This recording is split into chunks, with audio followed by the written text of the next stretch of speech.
বরকত দিয়ে দেব। তিজারত করো, ব্যবসা করো, রুজিতে বরকত দেব। সুবহানাল্লাহ। কাজ করিয়া খাও। কাজের জন্য জমিন ছেড়ে দেওয়া হয়েছে। তবে কাজ করতে গিয়ে উযকুরুল্লাহ যিকরান কাসীরা, বেশি বেশি আমার জিকির করিও। যখন কাজ করতে যাবা কি করবা? জিকির করবা। সেই জিকিরটা কি? আপনি অফিসে কাজ করতেছেন আল্লাহু আল্লাহু, জমিনে চাষ করতেছেন আল্লাহু আল্লাহু না। এই জিকির মানে হলো স্মরণ। তুমি নামাজ পড়িয়া অফিসে গেছো, আমি যদি এই জিকির মানে স্মরণ, আমি আল্লাহ যেন তোমার মাথায় থাকি, তোমার ব্রেনে থাকি, তোমার মনে থাকি। যদি তাই থাকি তাহলে তুমি কলমের খোসা দিয়া তোমার অধীনস্থ ব্যক্তির চাকরি নষ্ট করতে পারবা না। চাকরির সময় আমি যদি তোমার দিমাগে থাকি, সরকারের টাকা কলমের খোঁচা দিয়া পকেটস্থ করতে পারবা না। টিয়ারের গম আর কাবিখার গম জন্মের খাওয়া খাইতে পারবা না। এটার নাম রাখছে কাবি খা, মানে খাবি জন্মের খাওয়া খা, খাবি খা। আল্লাহ স্মরণে থাকলে এটা পারবা না। জমিন চাষ করতে গেছো, আমি যেন স্মরণে থাকি। আমি যদি স্মরণে থাকি, পরের জমিনের আইল তুমি ঠেলতে পারবা না আমার ভয়তে। সুবহানাল্লাহ। যারা ঘুষ খান, যারা ঘুষ খান, চট্টগ্রামে আমি মনে করি এরকম অফিসার নাই।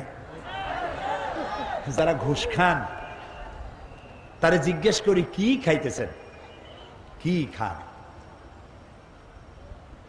আহারে, মানুষের পিঠের উপরে পিস্তল ঠেকাইয়া তার কাছ থেকে টাকা আদায় করার নাম যদি সন্ত্রাসী তৎপরতা হয়, তাহলে অফিসিয়াল ফাইল আটকাইয়া মানুষের কাছ থেকে ঘুষ আদায় করা এর থেকে মারাত্মক সন্ত্রাসী তৎপরতা।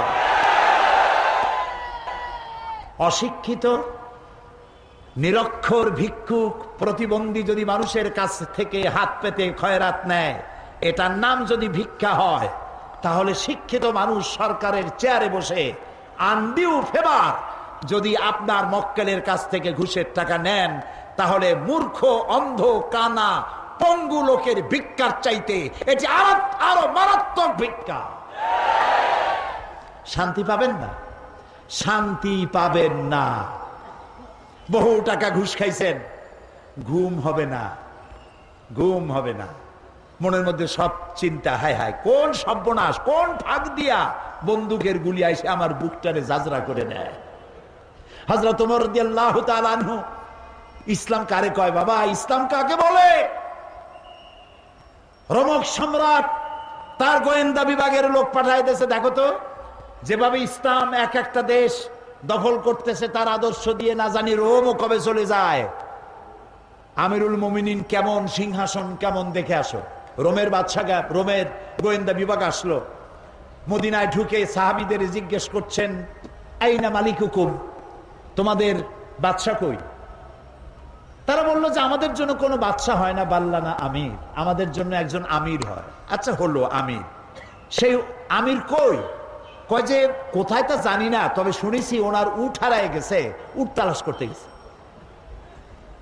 আশ্চর্য কথা, আমিরুল মুমিনিন অর্ধেকটা পৃথিবীর প্রেসিডেন্ট, উট হারায় গেছে, তালাশ করতে গেছে নিজে। কোন দিকে গেছে? কয় শুনছি এই দিকে গেছে। গোয়েন্দা বিভাগের প্রধান সেই দিকে গেল, যাইয়া দেখতে পেল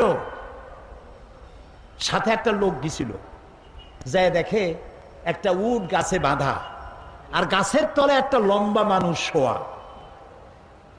যখন শুইছিল তখন হয়তো গাছের ছায়াটা ছিল, বেলা গড়ে গেছে, গাছের ছায়া সরে গেছে, রোদের মধ্যে হাত মাথার তলে দিয়া শোয়া, উট বান্ধা, আর কপালের ঘামে মাথার নিচের বালি ভেজা।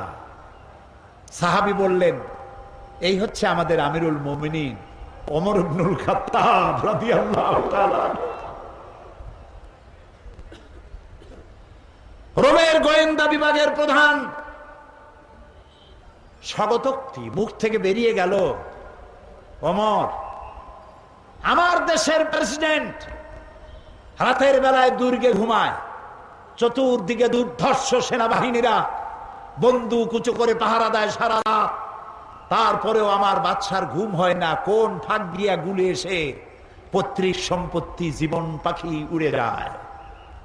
আর তুমি কোনো পাহারাদার নাই, কোনো লোক নাই, জন নাই, এই নির্জন মরুভূমিতে একা একা শুয়ে আছো।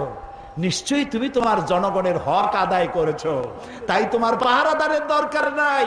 যিনি তোমারে বানাইছে সেই আল্লাহই তোমার পাহারাদার। এর নাম ইসলাম। শুধু নামাজ রোজা হজ যাকাতের নাম ইসলাম নয়, এর নাম ইসলাম। রুজি রোজগার করার জন্য সমস্ত নবীরা কাজ করেছেন, সাহাবায়ে কেরাম কাজ করেছেন, ক্ষুধায় কষ্ট করেছেন, ক্ষুধার যন্ত্রণায় ছটফট করেছেন সাহাবায়ে কেরাম। নবী করিম সাল্লাল্লাহু আলাইহি ওয়াসাল্লাম দুয়ারে দুয়ারে খাবার পৌঁছাইছেন, নিজে কষ্ট করেছেন। প্রিয় ভাই সব, হযরত ওমর রাদিয়াল্লাহু তাআলা আনহু মসজিদ নববীর ভিতরে বসে দেখলেন জোহরের সময় কয়েকটা লোক বসা, আসরেও তারা, মাগরিবেও তারা, এশায়ও তারা, পরের দিন ফজরেও তারা। জিজ্ঞেস করলেন, এই বেটারা তোমরা কারা? প্রত্যেক নামাজে এক জায়গায় দেখি। বলল যে আমরা আল্লাহর ইবাদত করি, জিকির আজকার করি। তো তোমরা খাও কি? কয় যে আল্লাহ ভরসা করে আছি, আমাদের এই জায়গায় জিকির আজকার করতে দেখিয়া এলাকার লোকেরা রান দিয়ে আমাদেরকে খাওয়ায়। কয় তাহলে তো তোমরা আল্লাহরে ভরসা করো না, তোমরা তো মানুষের উপর ভরসা করে আছো। শোনো, আগামীকাল এটা তো ফজর গেল, আজকের জোহরের নামাজের পর যদি এই জায়গায় তোমাদেরকে বসা দেখি, ব্যাট মেরে মসজিদ থেকে বের করে দেব। এটা ইসলাম নয় যে তুমি কাজ করবে না, বসে বসে খাবে, এর নাম ইসলাম নয়। তুমি নিজে কাজ করবে, নিজের জন্য, অন্যের জন্য কাজ করো, এটি হলো ইসলামের নির্দেশ। সুতরাং ইসলাম নামাজ রোজা হজ যাকাত নিয়েই শুধু আসে নাই, এসেছে মানবতার কল্যাণের জন্য, মানবতার মুক্তির জন্য। সুবহানাল্লাহি ওয়া বিহামদিহি, সুবহানাল্লাহি ওয়া বিহামদিহি। আল্লাহ তাআলা রাসূল বলেছেন তিনটা কাম করো। কয়টা কাম? তিনটা কাম করো। আফশুস সালাম ওয়া আতইমুত তুআম ওয়া সাল্লু ওয়ান নাসু নিয়াম তাদখুলুল জান্নাতা বিসসালাম। সুবহানাল্লাহ। আফশুস সালাম, সালামের প্রচলন করো, খালি সালাম দাও। কালকে বলছিলাম না, মনে আছে? এই যে দেখা হইলো আসসালামু আলাইকুম, রাস্তায় দেখা হবে আসসালামু আলাইকুম। হযরতে আব্দুল্লাহ বিন ওমর রাদিয়াল্লাহু তাআলা আনহুমা গণ বাজারে যাইতেন। একজন সাহাবী তারে জিজ্ঞেস করেন, আচ্ছা আপনি কি রাসূলের ওই হাদিস শোনেন নাই? বলে কোন হাদিস? যে রাসূলুল্লাহ বলেছেন সব থেকে উৎকৃষ্ট জায়গা কোনটা? বলেন। নিকৃষ্ট জায়গা বাজার। এ হাদিস জানেন না? বলে হ্যাঁ জানি। তো বারবার বাজারে আসেন কেন? আমি গণ বাজারে আসি, ওই হাদিস আমি জানি, কিন্তু আমি আসি অন্য কারণে। এইখানে বেশি মানুষের দেখতে দেখা হয় আর গণ সালাম দেই, আমার সওয়াব হয় বেশি। আহারে মুসলমান, একজন আর একজনের সাথে দেখা হবে আসসালামু আলাইকুম ওয়া রাহমাতুল্লাহ, বিনা পয়সায় দোয়া। আর একজন কবি ওয়ালাইকুম আসসালাম ওয়া রাহমাতুল্লাহি ওয়া বারাকাতুহু ওয়া মাগফিরাতুহু ওয়া রিদওয়ানুহু ওয়া জান্নাতুহু। সুবহানাল্লাহ। যত বেশি শব্দ প্রয়োগ করবেন ততই 10 করে নেকি হইতে থাকবে। এরপরে হাত মিলাবেন।